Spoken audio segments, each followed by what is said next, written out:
आज है 7 अक्टूबर और आज के लिए वैसे तो हमारे पास 2 एडिटोरियल हैं, लेकिन हम दूसरा एडिटोरियल इस वीडियो में नहीं पढ़ेंगे क्योंकि दूसरा एडिटोरियल है नोबेल प्राइज़ के बारे में।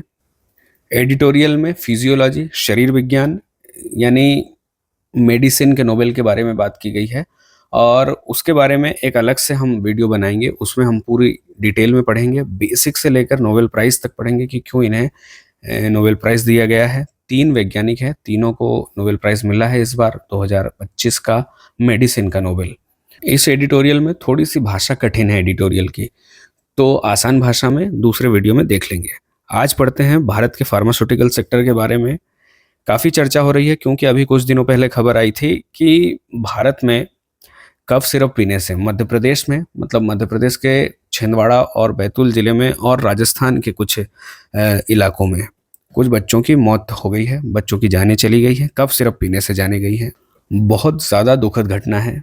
बच्चे बीमार थे, माँ-बाप को उम्मीद थी कि दवाइयाँ पीकर अच्छे हो जाएँगे, लेकिन किसे पता था कि इतनी ज़्यादा बुरी घटना हो सकती है। एक कफ सिरप के कारण, दवाई कंपनियों की मुनाफाखोरी के कारण, दवाई कंपनियों के सिर्फ थोड़े से लाभ के कारण कुछ बच्चों की जानें चली गई हैं। पहली बार ऐसा नहीं हुआ है। इस तरह की घटनाएं पहले भी सैकड़ों बार हो चुकी है। कफ सिरप के मामले कई बार सामने आए हैं। अंतर्राष्ट्रीय स्तर पर भी भारत को इसके लिए शर्मिंदगी झेलनी पड़ी है क्योंकि भारत को दुनिया की फार्मेसी कहा जाता है। भारत बड़े पैमाने पर दवाइयों को एक्सपोर्ट करता है और अभी 2022 की खबर है गाम्बिया की, 2022 में उज़्बेकिस्तान में भी, कैमरून में भी कुल मिलाकर सैकड़ों बच्चों की जानें चली गई सिर्फ और सिर्फ कफ सिरप के कारण। इस तरह के मामलों में भारत की छवि खराब होती है, भरोसा टूटता है और भरोसा जब भी टूटता है तो बड़ा नुकसान होता है भारत की छवि को। कंपनियों के लाभ की कीमत, कंपनियों के मुनाफे की कीमत लोगों की जान है, भारत की छवि है। इस तरह के मामलों में कुछ सवाल उठते हैं, ज़रूरी सवाल है। पहला सवाल तो यही है कि भारत में दवाई कंपनियों में दवाइयों की गुणवत्ता को लेकर लापरवाही की जाती है और गुणवत्ता नियंत्रण के मामले में प्रशासन भी लापरवाही करता है। तो पहला सवाल इस लापरवाही को लेकर ही उठता है कि इस तरह की घटनाएं बार-बार क्यों हो रही हैं। दूसरा सवाल है कि दवाइयाँ बनाने में जिन पदार्थों का उपयोग नहीं किया जाना चाहिए, उन पदार्थों का भी उपयोग किया जा रहा है। तीसरी बात, दवाइयाँ बनाने वाली कंपनियां भ्रष्ट अधिकारियों के साथ मिलकर खराब गुणवत्ता की दवाइयां भी मार्केट में बेच देती हैं और बड़े पैमाने पर लाभ कमाती हैं। और चौथी बात कि ऐसे मामलों में पॉलिटिकल पार्टीज को मिलने वाली फंडिंग पर भी सवाल उठते हैं कि पॉलिटिकल पार्टीज, सरकारें उच्च स्तर से ही इस तरह के मामलों में लापरवाही बरती जाती है और कंपनियां लगातार इस तरह की चूक कर रही हैं, मुनाफा कमा रही हैं। कोई कोई सी घटनाएं जब इस तरह की बाहर निकल कर आती हैं तब दिखावे के लिए कुछ कार्रवाइयां हो जाती हैं, लेकिन सच तो यही है कि कंपनियां बड़े पैमाने पर लापरवाही कर रही हैं। लापरवाही कहीं ना कहीं प्रशासन की तरफ से भी हो रही है। तो क्या है पूरी घटना, हम इस एडिटोरियल में देखने वाले हैं। और अगर इस तरह की घटनाएं बार बार होती रहीं तो भारत पर अंतर्राष्ट्रीय स्तर पर भरोसा कम होगा, भारत से एक्सपोर्ट कम होगा और जब भी भरोसा टूटेगा भारत की छवि खराब होगी और भारत को बड़ा आर्थिक नुकसान झेलना पड़ेगा। यहाँ पर सवाल उठता है कि कफ सिरप से किसी की मौत कैसे हो सकती है, प्रशासनिक स्तर पर कहाँ चूक हो रही है और सरकार इसको कैसे रोक सकती है। अगर कंपनियों की गलती के कारण किसी की जान चली जाती है तो उनके ऊपर क्या कार्रवाई की जाती है और इसको लेकर क्या क्या कानून बनाए गए हैं। तो ये 4 सवाल हैं। पहला सवाल यही कि कब सिर्फ दवाइयों से किसी की मौत कैसे हो सकती है। दूसरा सवाल कि प्रशासनिक स्तर पर, प्रशासनिक ढांचे में कहाँ पर चूक हो रही है, सरकार इसे कैसे रोक सकती है। तीसरा सवाल है कि जब भी इस तरह की गलतियां होती हैं, कंपनियों की तरफ से लापरवाही होती है या जानबूझकर इस तरह की हरकतें कंपनियां करती हैं तो उन पर किस तरह से कार्रवाई होती है, क्या क्या कार्रवाई होती है, उन्हें कौन सी सजा मिलती है। और चौथा सवाल कि इसको लेकर क्या क्या कानून बने हैं। तो अभी जो घटनाएं हुई हैं मध्य प्रदेश में और राजस्थान में, 2 अक्टूबर से लेकर 20 अक्टूबर के बीच में लगभग 16 बच्चों की मौत हो गई है। इसके बाद केंद्रीय स्वास्थ्य मंत्रालय ने एक अनन फनन में बैठक बुलाई और भारतीय कंपनियों को नियमों का पालन करने के लिए कहा है। मंत्रालय ने कहा है कि कंपनियों को शेड्यूल एम का सख्ती से पालन करना चाहिए और सही गुणवत्ता की दवाइयां ही बनाई जानी चाहिए। यहाँ पर सवाल उठता है कि शेड्यूल एम क्या है। शेड्यूल एम क्या है, अभी थोड़ी देर में हम आगे पढ़ने वाले हैं, तो इसे अभी यहीं पर रख के चलते हैं। अभी जो मामला सामने आया है उसकी कहानी कुछ ऐसी है कि मध्य प्रदेश में कुछ बच्चों की मौत हुई और संदेह जताया गया है कि मौत का कारण है कफ सिरप। यह कफ सिरप बनाई थी तमिलनाडु की एक कंपनी ने, मतलब तमिलनाडु में कंपनी है, वहां पर दवाइयां बनती है। कंपनी का नाम है श्रीसन फार्मा।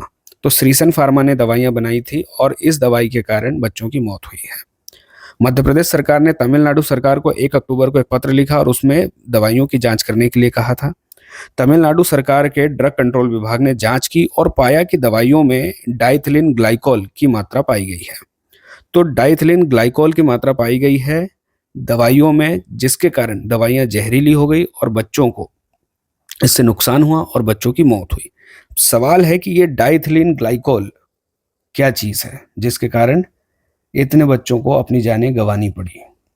होता क्या है कि कफ सिरप बनाने में स्वीटनर में, मतलब कफ सिरप में स्वीटनर के रूप में सर्बिटॉल का उपयोग किया जाता है। सर्बिटॉल महंगा होता है और इसकी जगह डाइथिलिन ग्लाइकोल का उपयोग कर लिया जाता है कंपनियों के द्वारा। और यह जो डाइथिलिन ग्लाइकोल है सर्बिटॉल की तुलना में सस्ता है, लेकिन इसकी मात्रा जहरीली भी हो सकती है। तो डाइथिलिन ग्लाइकोल एक प्रकार का स्वीटनर है, जहरीला अल्कोहल है और इससे बच्चों की किडनी पर या जो भी इसके उपयोग करता है उनकी किडनी पर नुकसान होता है। तो इसका असर जो हुआ है वो हमने देखा भी है। वैसे डाइथिलिन ग्लाइकोल का उपयोग दवाइयां बनाने के लिए नहीं किया जाता है। पैसा बचाने के लिए कंपनियां सर्बिटॉल की जगह डाइथिलिन ग्लाइकोल का उपयोग कर लेती हैं। वैसे डाइथिलिन ग्लाइकोल का उपयोग होता है मोटर गाड़ियों में एंटी फ्रीज के रूप में। तो जो चीज गाड़ियों में एंटी फ्रीज के रूप में उपयोग होती है, कंपनियां पैसा बचाने के लिए दवाइयों में डाल देती हैं। मध्य प्रदेश में जिन बच्चों की मौत हुई है उनकी रीनल बायोप्सी हुई। रीनल बायोप्सी क्या होता है? इसमें किडनी की जांच होती है। किडनी से टिश्यू के सैंपल लिए जाते हैं, फिर उसकी जांच की जाती है और पता लगाया जाता है कि किडनी में क्या क्या खराबियां हैं। तो मध्य प्रदेश में बच्चों की जिनकी मौत हुई या जो बीमार पड़े थे उनके रीनल बायोप्सी हुई और वहां पर पता चला कि उनकी किडनी फेल हो गई है। तो डाइथिलिन ग्लाइकोल किडनी को बुरी तरह से प्रभावित करता है और दवाई में डाइथिलिन ग्लाइकोल की मात्रा पाई गई है, जिसकी जांच तमिलनाडु सरकार ने करवाई है। तो पूरी घटना यह है, मध्य प्रदेश में बच्चे बीमार पड़े, डॉक्टर के पास गए, डॉक्टर ने दवाई लिखी श्रीसन फार्मा की दवाई थी, कोल्ट्रिफ नाम था कफ सिरप का। इस कफ सिरप में डाइथिलिन ग्लाइकोल की मात्रा थी और जिसके कारण बच्चों की किडनी पर बुरा असर पड़ा। रीनल बायोप्सी में पता चला है कि किडनी फेल हुई है। और जब मध्य प्रदेश सरकार ने इसकी जांच की और जब तमिलनाडु सरकार को जांच करने के लिए पत्र लिखा, तो तमिलनाडु सरकार की जांच में भी पता चला कि कंपनी की दवाई में डाइथिलिन ग्लाइकोल यानी डीईजी की मात्रा है। तमिलनाडु सरकार ने जांच में यह भी पाया कि कंपनियां गुड मैन्युफैक्चरिंग प्रैक्टिस और गुड लेबोरेटरी प्रैक्टिस का उपयोग नहीं कर रही थी। तो गुड मैन्युफैक्चरिंग प्रैक्टिस और गुड लेबोरेटरी प्रैक्टिस जिनका उपयोग कंपनियों को करना चाहिए, जिनका उपयोग किया जाता है ताकि सही गुणवत्ता की दवाइयां बने, इस तरह की कोई गड़बड़ियां ना हो, इसके लिए ये नियम बनाए गए हैं। लेकिन तमिलनाडु सरकार की जांच में पता चला कि ये जो कंपनी है वो गुड मैन्युफैक्चरिंग प्रैक्टिस और गुड लेबोरेटरी प्रैक्टिस का अनुपालन नहीं कर रही थी। सवाल है कि गुड मैन्युफैक्चरिंग प्रैक्टिस और गुड लेबोरेटरी प्रैक्टिस क्या है, हम डिटेल में देख लेते हैं उनको। तो गुड मैन्युफैक्चरिंग प्रैक्टिस की बात करें तो गुड मैन्युफैक्चरिंग प्रैक्टिस को भारत में सबसे पहली बार 1988 में लाया गया था। गुड मैन्युफैक्चरिंग प्रैक्टिस को 1988 में ड्रग्स एंड फार्मास्यूटिकल एक्ट 1940 के ड्रग्स और फार्मास्यूटिकल रूल 1945 की शेड्यूल एम में रखा था। तो शेड्यूल एम जो हम थोड़ी देर पहले बात कर रहे थे वो यही नियम है गुड मैन्युफैक्चरिंग प्रैक्टिस। तो गुड मैन्युफैक्चरिंग प्रैक्टिस कुछ नियम है, नियमों का समूह है जो इसलिए बनाए गए हैं ताकि प्रोडक्ट्स की सही क्वालिटी सुनिश्चित की जा सके। फार्मास्यूटिकल क्षेत्र में गुड मैन्युफैक्चरिंग प्रैक्टिस से सुनिश्चित करते हैं कि दवाइयों में कोई जहरीला पदार्थ न हो, दवाइयाँ सही क्वालिटी की हो, दवाइयों की बोतल पर सही लेबल लगा हो, उसके बारे में सही जानकारी हो, कुल मिलाकर सही गुणवत्ता की सही दवाई बाजार तक पहुंचे। In short, good manufacturing practice कहाँ पर लिखे हुए हैं? शेड्यूल एम में। शेड्यूल एम कहाँ पर है? शेड्यूल एम है औषधि और प्रसाधन नियम 1945 में। ये नियम बनाए गए हैं औषधि और प्रसाधन अधिनियम 1940 के आधार पर। गुड लेबोरेटरी प्रैक्टिस की बात करें तो गुड लेबोरेटरी प्रैक्टिस जरूरी है ताकि लैब्स की सही गुणवत्ता, सही क्वालिटी और सारी सुविधाओं का रखरखाव किया जा सके। अगर इसकी ज़रूरी बातें देखें तो हम इसमें सबसे पहले तो ये है कि लैब्स का सारा ऑर्गेनाइजेशन और मैनेजमेंट सुस्पष्ट होना चाहिए। मतलब कौन क्या काम करता है, किसकी क्या जिम्मेदारी है, ये पहले से पूरी तरह से स्पष्टता के साथ तय किया जाना चाहिए। कर्मचारियों के पास प्रॉपर ट्रेनिंग होनी चाहिए, उनकी इस फील्ड में पढ़ाई होनी चाहिए, उनको प्रशिक्षण दिया जाना चाहिए, उनके पास पर्याप्त ज़रूरी योग्यताएं होनी चाहिए। इसके बाद इनके पास बिल्डिंग और फैसिलिटी सारी होनी चाहिए। इसमें अच्छा वेंटिलेशन होना चाहिए, प्रकाश की व्यवस्था होनी चाहिए, लैब्स में पर्याप्त जगह होनी चाहिए। इसके अलावा लैब्स में ज़रूरी इक्विपमेंट होने चाहिए, मशीनें होनी चाहिए, चालू हालत में होनी चाहिए, सही रिजल्ट्स देने वाली मशीनें होनी चाहिए। लैब्स में जो भी जांच होती है पूरी प्रोसेस एकदम सटीक सही होनी चाहिए, सही रिजल्ट वाली होनी चाहिए। यदि उस सैंपल की जांच दूसरे लैब में की जाती है तब भी वही रिजल्ट आना चाहिए। और लैब में जो भी जांचें होती हैं उन जांच की पूरी जानकारी, उन जांच की पूरी रिपोर्ट का पूरा रिकॉर्ड लैब के पास उपलब्ध होना चाहिए। यदि इन नियमों का ढंग से पालन किया जाता है तो सही क्वालिटी के प्रोडक्ट्स बनते हैं और लोगों की सुरक्षा सुनिश्चित होती है। तमिलनाडु सरकार की रिपोर्ट में यह भी पाया गया कि दवाई बनाने के लिए यानी कफ सिरप बनाने के लिए non pharmacopoeial grade propylene glycol का उपयोग किया जा रहा था। इसका मतलब है कि दवाई बनाने में जिन केमिकल्स का उपयोग किया जा रहा था वे सभी सही गुणवत्ता के नहीं थे, सही शुद्धता के नहीं थे और तय की गई सुरक्षा मानकों के अनुरूप नहीं थे। इसलिए कफ सिरप में डाइथिलिन ग्लाइकोल और इथिलीन ग्लाइकोल पाया गया है, जो कि एक नेफ्रोटॉक्सिक पदार्थ हैं, मतलब गुर्दे को यानी किडनी को नुकसान पहुंचाते हैं। सीडीएससीओ ने यानी central drug standard control organisation ने कंपनी के लाइसेंस को रद्द करने की सिफारिश की है। इसके अलावा एक डॉक्टर को भी गिरफ्तार किया गया है। हालांकि डॉक्टर ने सिर्फ दवाई लिखी थी, बनाई नहीं थी। तो इस तरह की जो कार्रवाई की जाती है वो मामले को तुरंत शांत करने के लिए की जाती है, हड़बड़ी में की जाती है। ज़रूरी तो ये है कि यदि इस तरह की घटनाओं को रोकना है और भविष्य में इस तरह की घटनाओं से लोगों को, मासूम बच्चों को, जानों को बचाना है तो ज़रूरी है कि सही क्वालिटी सुनिश्चित की जाए ताकि भविष्य में फिर से इस तरह की घटनाएं ना हो। क्वालिटी को लेकर किसी भी प्रकार का कॉम्प्रोमाइज़ नहीं किया जाना चाहिए। इस तरह के मामलों में ड्रग्स और फार्मास्यूटिकल अधिनियम की धारा 27A के तहत कार्रवाई की जाती है। इस धारा के अनुसार यदि कोई व्यक्ति नकली, मिलावट वाली, अवैध या असुरक्षित दवाई बनाता है, बेचता है या डिस्ट्रीब्यूट करता है तो उसे 3 से लेकर 7 साल तक की सज़ा और 50,000 तक का जुर्माना या फिर दोनों हो सकता है। इसके अलावा बीएनएस की धारा 105 और 276 के तहत कार्रवाई की गई है। बीएनएस की धारा 105 गैर इरादतन हत्या के मामले में लगाई जाती है। इसमें 5 से लेकर 10 साल तक की सजा और जुर्माने का प्रावधान है। बीएनएस की धारा 376 में कहा गया है कि यदि कोई व्यक्ति जानबूझकर किसी औषधि या दवा में मिलावट करके उसकी प्रभावकारिता को कम करता है, प्रभावशीलता से छेड़छाड़ करता है तो उसे 1 साल तक की सजा और 5,000 तक का जुर्माना या दोनों हो सकता है। इन शॉर्ट अगर हम पूरी प्रक्रिया को देखें कि दवाई बनाने से लेकर डिस्ट्रीब्यूट होने तक क्या क्या स्तर होते हैं तो उनमें सबसे पहले तो होता है कि सीडीएससीओ और स्टेट ड्रग कंट्रोल अथॉरिटीज से लाइसेंस लिया जाता है। लाइसेंस मिलता है ड्रग एंड कॉस्मेटिक्स एक्ट 1940 और ड्रग्स एंड कॉस्मेटिक रूल 1945 के तहत।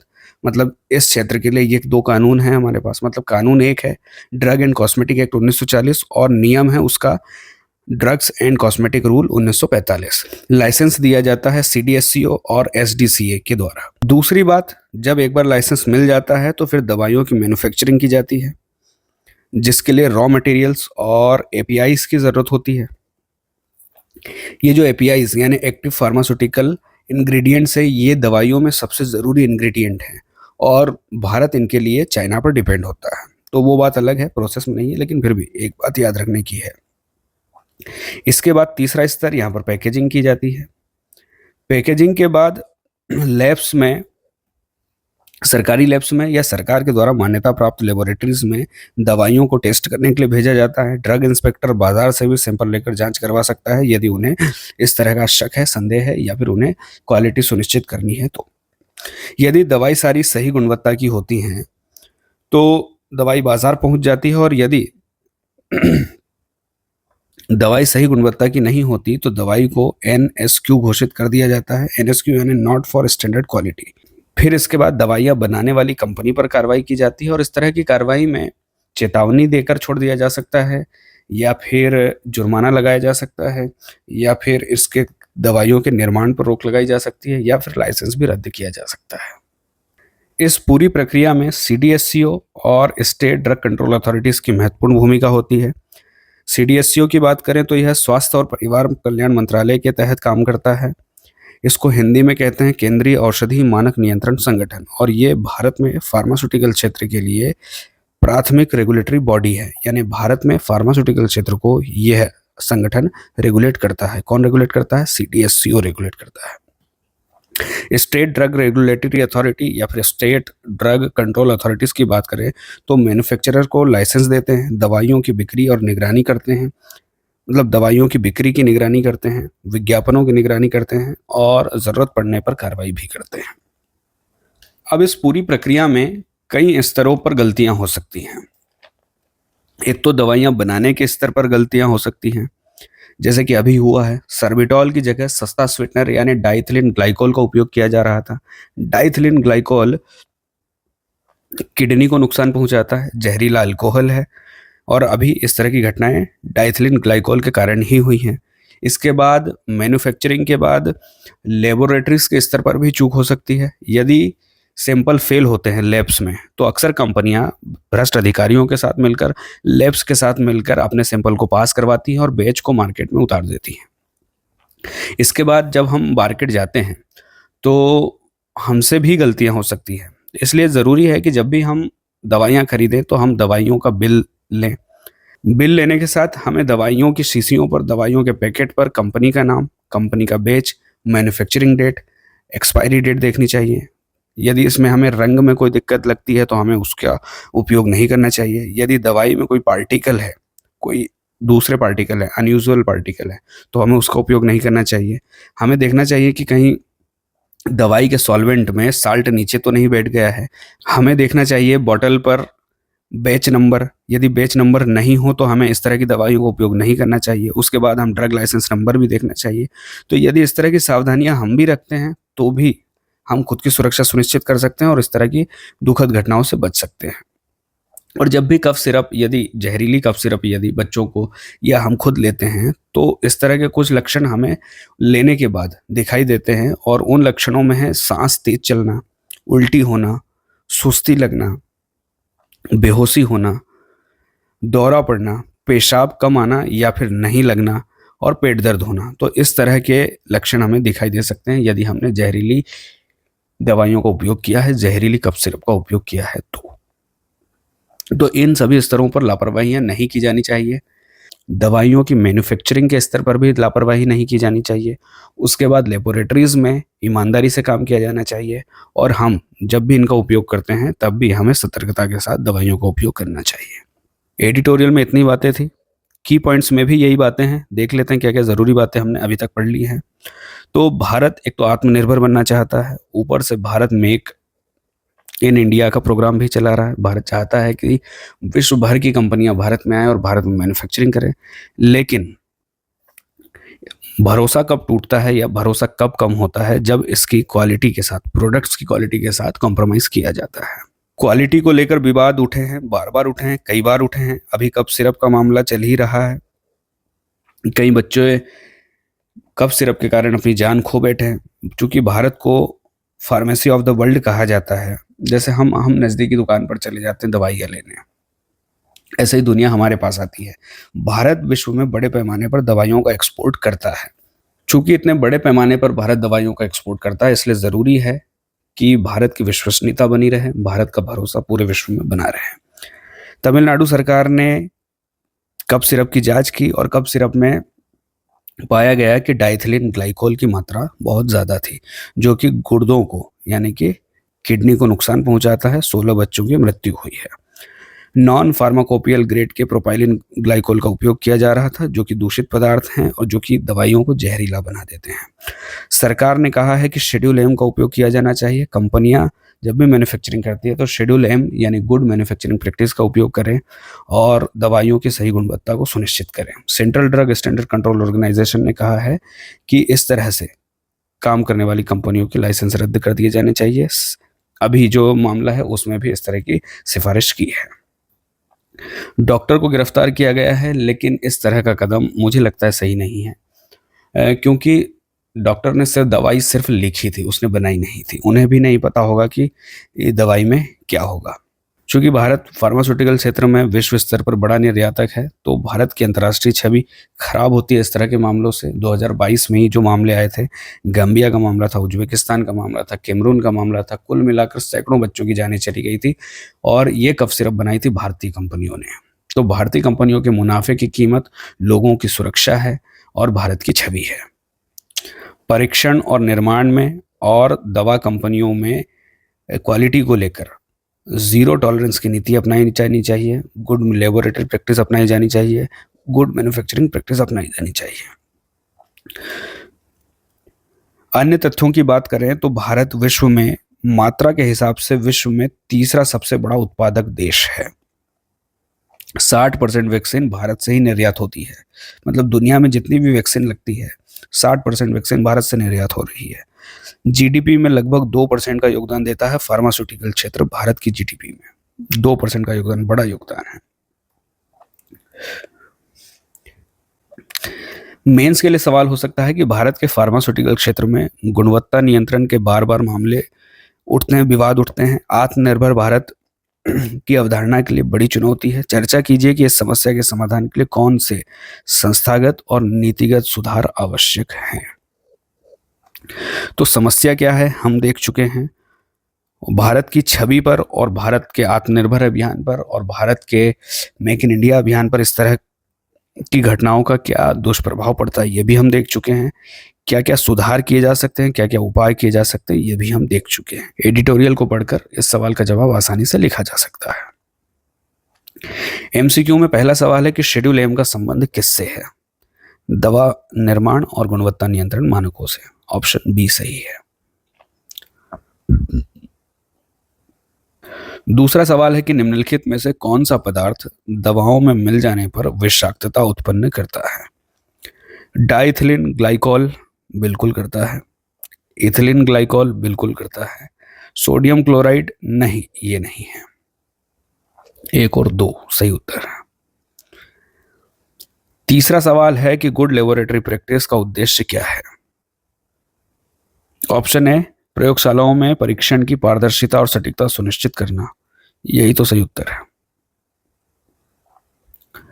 चौथा सवाल है कि सीडीएससीओ के संदर्भ में कौन सा कथन सही है? पहला कथन है कि स्वास्थ्य मंत्रालय के अधीन काम करता है, बिल्कुल सही है, स्वास्थ्य मंत्रालय के अधीन ही काम करता है।